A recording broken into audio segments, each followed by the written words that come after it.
नमस्कार। मेरे इस यूट्यूब चैनल एस्ट्रो और शची में आप सभी का बहुत बहुत स्वागत है, अभिनंदन है। दोस्तों, 14 जून से एक बहुत बड़ी खगोलीय घटना होने जा रही है, क्योंकि इसी दिन बृहस्पति देव राहु देव के आंध्रा नक्षत्र के ऊपर से गोचर करना प्रारंभ करेंगे। वैसे तो यह गोचर हर 12 साल में रिपीट होता है, लेकिन इस बार यह गोचर बहुत कम समय के लिए होने जा रहा है, क्योंकि इसकी जो समय अवधि है वो मात्र 59 डेज़ के लिए ही है, और यह 14 जून 2025 से लेकर 13 अगस्त 2025 तक के बीच का ही रहेगा। इस बार यह गोचर का जो कम समय है वो इसलिए है क्योंकि बृहस्पति देव अतिचारी होकर चल रहे हैं। अतिचारी मतलब उनकी जो गति है वो बहुत तेज़ गति है, बहुत तीव्र गति से वो, बहुत द्रुत गति से वो आगे चल रहे हैं। इस कारण यह जो गोचर है वो मात्र 59 डेज़ का ही है। अब यह जो 59 डेज़ है इसका असर हमारे ऊपर, देश दुनिया मतलब हम सभी पर बहुत ही प्रभाव डालेगा, और इसका अलग अलग क्षेत्रों पर अलग अलग प्रभाव भी पड़ेगा। भारत की तरफ से देखें तो भारत के शेयर मार्केट में भी इसका असर देखा जाएगा, और साथ ही आप अपना धन कहाँ पर निवेश कर रहे हैं उसमें आपको सतर्कता रखने की बहुत आवश्यकता है। यदि आप केयरफुल होकर अपने धन का निवेश करेंगे तो यह गोचर आपको बहुत नुकसान नहीं देगा। इसलिए इस गोचर के समय आपको अपनी हेल्थ का भी ध्यान रखना है, थोड़ा सतर्क रहकर भी चलना है, क्योंकि राहु और जो गुरु है ये एक दूसरे के अपोजिट हैं। तो सोचिए दोस्तों, जब बृहस्पति देव का गोचर राहु के आंध्र नक्षत्र के ऊपर से चलेगा तो वो क्या प्रभाव देगा, और उससे हम सब कैसे प्रभावित होंगे। बृहस्पति और राहु दोनों एक दूसरे के अपोजिट ग्रह हैं। तो सोचिए, जब बृहस्पति देव राहु के आंध्रा नक्षत्र से गोचर करेंगे तो वो क्या परिणाम देंगे। यह परिणाम सभी के लिए बहुत ही आश्चर्यजनक परिणाम होने वाला है, क्योंकि इसी समय मंगल देव भी केतु के साथ सिंह राशि में प्रवेश कर चुके हैं, और यहाँ पर अंगारक दोष का निर्माण हो रहा है। और दोस्तों, ये जो कॉम्बिनेशन है, मतलब मंगल और केतु का सिंह राशि में एक साथ रहना, और बृहस्पति देव का राहु के आंध्रा नक्षत्र से गोचर करना, ये एक बहुत ज़बरदस्त कॉम्बिनेशन बन गया है दोस्तों। अब आंध्रा नक्षत्र जो है वो एक तीक्ष्ण नक्षत्र है। ब्रह्मा जी के गुस्से के कारण ही आंध्रा नक्षत्र की उत्पत्ति हुई थी, और कहा भी जाता है कि रुद्र की उत्पत्ति भी आंध्रा नक्षत्र से ही हुई है। गुरु ग्रह जो है दोस्तों वो ज्ञान का कारक है, विस्तार का कारक है।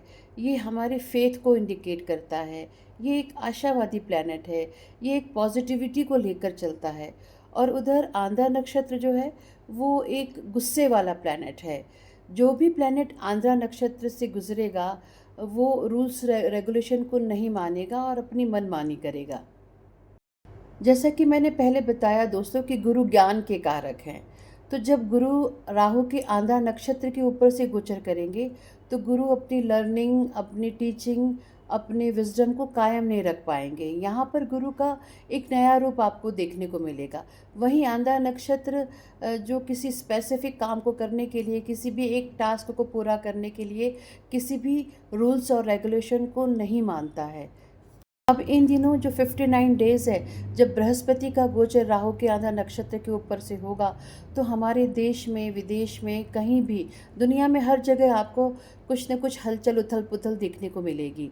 प्राकृतिक आपदाएं रहेंगी, राजनीतिक उथल पुथल भी रहेगी। भारत में शेयर मार्केट में भी आपको कुछ न कुछ चेंजेस देखने को मिलेंगे। ये जो 59 डेज़ हैं दोस्तों, इन 59 डेज़ में हमें किसी भी तरह का रिस्क नहीं लेना है, क्योंकि ये रिस्क लेना बहुत घातक हो सकता है। अगर आप शेयर मार्केट से जुड़े हैं तो आप वहाँ पर बहुत सोच समझ कर निवेश करें। यदि आप प्रॉपर्टी से भी जुड़े हैं तो भी आप प्रॉपर्टी के क्षेत्र में बहुत सोच समझ कर निवेश करें।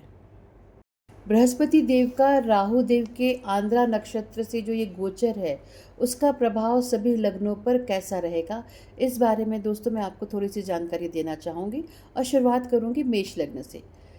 मेष लग्न वालों के जीवन से ऐसे लोग दूर होंगे जो इनको ऐसा लगता था कि ये इनके शुभ चिंतक हैं, जो अपने आप को इनका शुभ चिंतक समझते थे, ऐसे लोग इनके जीवन से दूर होंगे, और असली शुभ चिंतकों का आगमन इनके जीवन में होगा। तो ऐसे असली शुभ चिंतकों का ये दिल खोल कर स्वागत करें। बाहें फैलाकर स्वागत करें, हृदय से स्वागत करें। इनको प्रतिदिन गायत्री मंत्र का जाप अवश्य करना चाहिए। गायत्री मंत्र का जाप करने से ये जो बृहस्पति का आंध्रा नक्षत्र से गोचर है, ये इनको बहुत ज़्यादा लाभ देगा। इनके कार्य क्षेत्र में उन्नति होगी और सुख समृद्धि सौभाग्य बढ़ेगा। वृष लग्न। वृष लग्न वालों को शेयर मार्केट से सावधान रहने की ज़रूरत है। इनको अपने धन के मामले में बहुत केयरफुल रहने की ज़रूरत है और साथ ही ये जहाँ भी इन्वेस्टमेंट करें बहुत ही ज़्यादा सावधानी से रहें, बहुत सतर्क होकर यह सभी कार्य करें।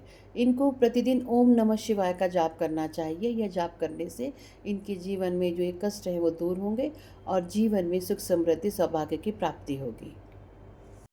मिथुन लग्न। मिथुन लग्न वालों के लग्न से ही बृहस्पति देव का राहु देव के आंतः नक्षत्र से गोचर प्रारंभ है।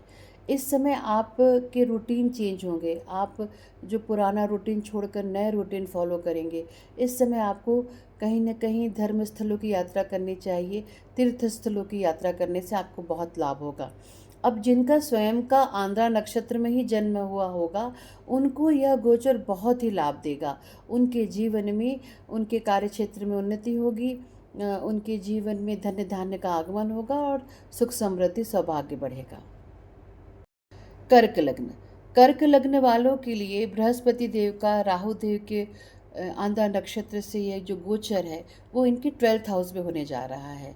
अब 12th हाउस हमारे व्यय को दिखाता है, तो अप्रत्याशित खर्चे होंगे। इनको अपने खर्चों पर नियंत्रण रखना होगा और साथ ही 12th हाउस मोक्ष का कारक है। तो आध्यात्म के रास्ते में अगर ये आते हैं, अध्यात्म को अपनाते हैं, तो अवश्य ही ये गोचर इनको बहुत लाभ देगा। इनको माँ सरस्वती की उपासना करना चाहिए। माँ सरस्वती की उपासना करने से राहु देव का जो प्रकोप है वो कम होता है। सिंह लग्न। सिंह लग्न वालों के लिए जो गोचर है वो उनके 11th हाउस से होने जा रहा है, तो इनकम के स्रोत बनेंगे और साथ ही कहीं न कहीं कुछ पैरेलल सोर्सेज भी मुझे दिखाई दे रहे हैं इनकम के थ्रू। और इनको माँ भगवती की उपासना अवश्य करनी चाहिए और साथ ही अपने हेल्थ का भी ध्यान रखना चाहिए। माँ भगवती की उपासना करने से राहु देव के प्रकोप शांत होते हैं और इनके जीवन में इनको धन की प्राप्ति होगी, अच्छा स्वास्थ्य भी इनको प्राप्त होगा। कन्या लग्न वालों के लिए बृहस्पति देव का राहु के आंध्र नक्षत्र में जो ये गोचर है वो कुछ काम और कारोबार में चेंजेस दिखाई देगा। साथ ही इनका जो ड्रीम प्रोजेक्ट है वो शायद पूरा हो। यदि वो फोकस होते हैं तो अवश्य वो अपना ड्रीम प्रोजेक्ट पूरा कर सकेंगे, बशर्ते इनको मेहनत में कमी नहीं करना है, इनको अपने प्रयासों में कमी नहीं करना है। तो यदि ये दोनों चीज़ें करते हैं तो ये अवश्य ही अपना ड्रीम प्रोजेक्ट पूरा कर सकेंगे। इनको प्रतिदिन भगवान हनुमान जी की आराधना करनी चाहिए, हनुमान चालीसा का पाठ करना चाहिए। तुला लग्न वालों के लिए गोचर किसी न किसी तीर्थ स्थानों की यात्रा की ओर संकेत कर रहा है। साथ ही परिवार के साथ मौज मस्ती की यात्रा का भी संकेत दिखाई दे रहा है। किसी भी गलतफहमी का शिकार न हो। यदि आप शिकार होते हैं तो आप बहुत डिस्टर्ब रहेंगे और आप अगर डिस्टर्ब रहेंगे तो इसका आपके मन पर बहुत प्रभाव पड़ेगा।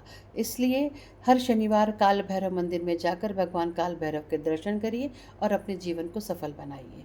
वृश्चिक लग्न वालों के लिए बृहस्पति देव का राहु देव के आंध्रा नक्षत्र में जो ये गोचर है वो उनके नेम और फेम को खराब कर सकता है।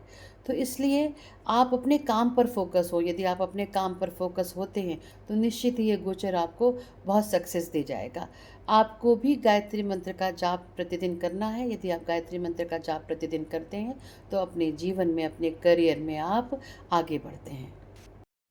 धनु लग्न वालों के लिए बृहस्पति देव का राहु देव के आंध्रा नक्षत्र में जो ये गोचर है वो उनकी मैरिड लाइफ को डिस्टर्ब कर सकता है। पति पत्नी में अनबन हो सकती है। तो यथासंभव इन दिनों अपने मन में कंट्रोल रखें, अपने गुस्से को कंट्रोल में रखें और साथ ही यदि आप धैर्य रख के चलते हैं तो आपके जीवन में सुख समृद्धि सौभाग्य बढ़ेगा। रोज़मर्रा की इनकम में भी आपको थोड़ी सी दिक्कतें आएंगी या कमी आएगी।